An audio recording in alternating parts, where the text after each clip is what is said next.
এই চ্যানেলে সম্প্রচারিত সকল খবরই সচেতনতামূলক এবং শিক্ষণীয়, কোনো কিছুই প্রভাবিত নয়।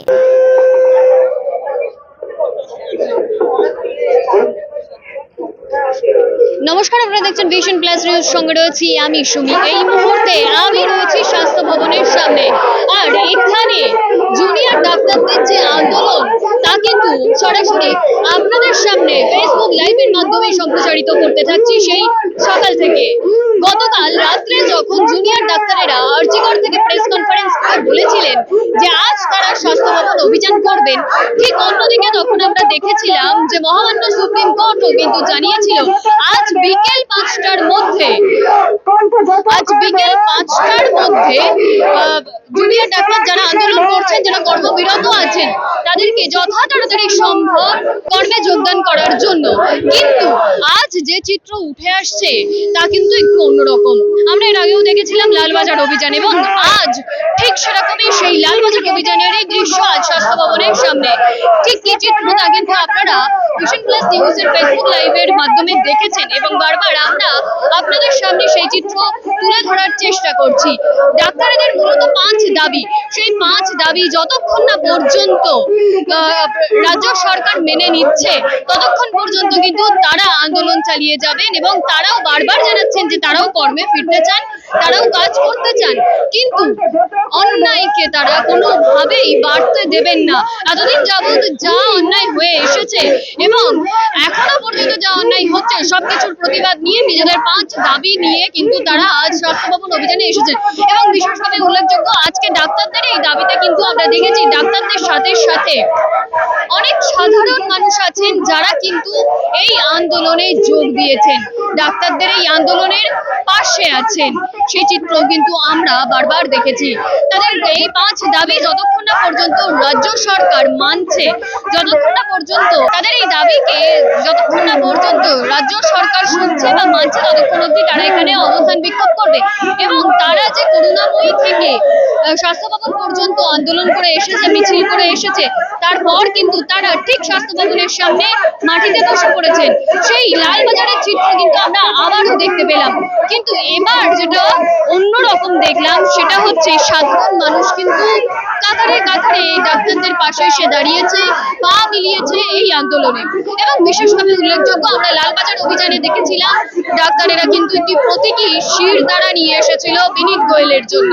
এবারও আমরা দেখলাম ডাক্তারেরা কিন্তু একটি মস্তিষ্ক নিয়ে এসেছে। ঠিক কি কারণে সেই মস্তিষ্ক এনেছে তাও আমরা জানি। তাদের মস্তিষ্ক আনার অন্যরকম কারণ হলো যে তাদের বক্তব্য অনুযায়ী তারা যা জানিয়েছেন যে এখনো পর্যন্ত স্বাস্থ্য ভবন থেকে যে ডিসিশন নেওয়া হয়েছে তা কোনো সুস্থ মস্তিষ্কের ডিসিশন নয়, সেই জন্য তারা এই মস্তিষ্ক এনেছে, এমনটাই কিন্তু জুনিয়র ডাক্তারদের বক্তব্য।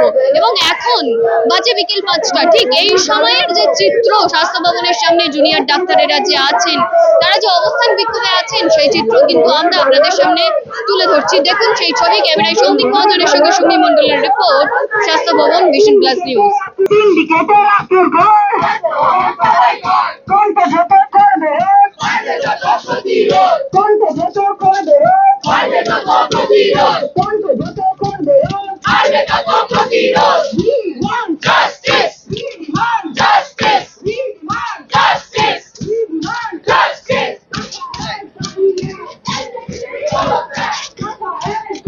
আজকে মূলত যে 5 দাবি আপনাদের, সেটা যদি একটু বলতেন।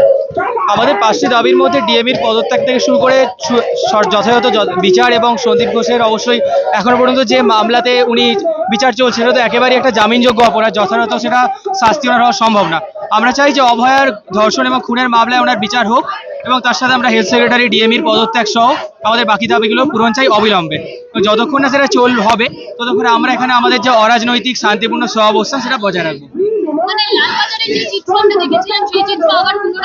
একেবারে লালবাজারেও যেমন আমাদের দাবি ছিল যে আমাদের ডেপুটেশন নিতে হবে এবং সন্দীপ গোয়েলকে পদত্যাগ করতে হবে, একই রকম দাবি, মানে একই ধরনের দাবি নিয়ে আমরা আবার এখানে উপস্থিত হয়েছি। এবং যেহেতু আমাদের সুপ্রিম কোর্ট অনেকটা ইনডিরেক্টলি একটা হুমকি দেওয়ার মতো চেষ্টা করেছেন যে আমাদের আজকে বিকেল 5টার মধ্যে কাজে যোগ না দিলে আমাদের কোনো রকম সুরক্ষার দায় তারা নেবেন না, এবং রাজ্য সরকার আমাদের বিরুদ্ধে যে কোনো রকম ডিসিপ্লিনারি অ্যাকশন নিতে পারেন, সেটা আমরা একেবারেই মেনে নিচ্ছি না। আমরা আমাদের সিজ ওয়ার্ক চালিয়ে যাবো, এবং আমরা আজকে কাজে জয়েন করছি না, এটা আমাদের গোটা রাজ্যের এবং আমরা আমাদের বাঁকুড়া সম্মিলনী মেডিকেল কলেজেরও একই অবস্থান।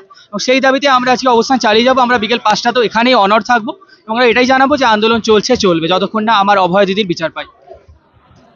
মূলত আমরা দেখলাম যে লালবাজার অভিযানে একটা শিরদাঁড়া নিয়ে যাওয়া হয়েছিল, আজ মস্তিষ্ক আনা হয়েছে, কারণটা কি? যা দেখা যাচ্ছে সমস্ত রাজ্যের মানে রাজ্যের যিনি মাথা, বেসিক্যালি আমাদের অভিভাবক মাননীয় মুখ্যমন্ত্রী, যিনি একাধারে মুখ্যমন্ত্রী, স্বাস্থ্যমন্ত্রী, পুলিশ মন্ত্রী, তার মস্তিষ্ক বিকৃতির কিছু কিছু কার্যকলাপ মানে প্রমাণ আমরা বিভিন্ন কথায় কাজে দেখতে পাচ্ছি। সুতরাং সেই জায়গা থেকেই আমাদের একটি মস্তিষ্ক তাকে উপহার দেওয়া, যাতে তার মাথার গোলমালগুলো সারিয়ে তিনি পুনরায় সুস্থ চিন্তা করতে পারেন।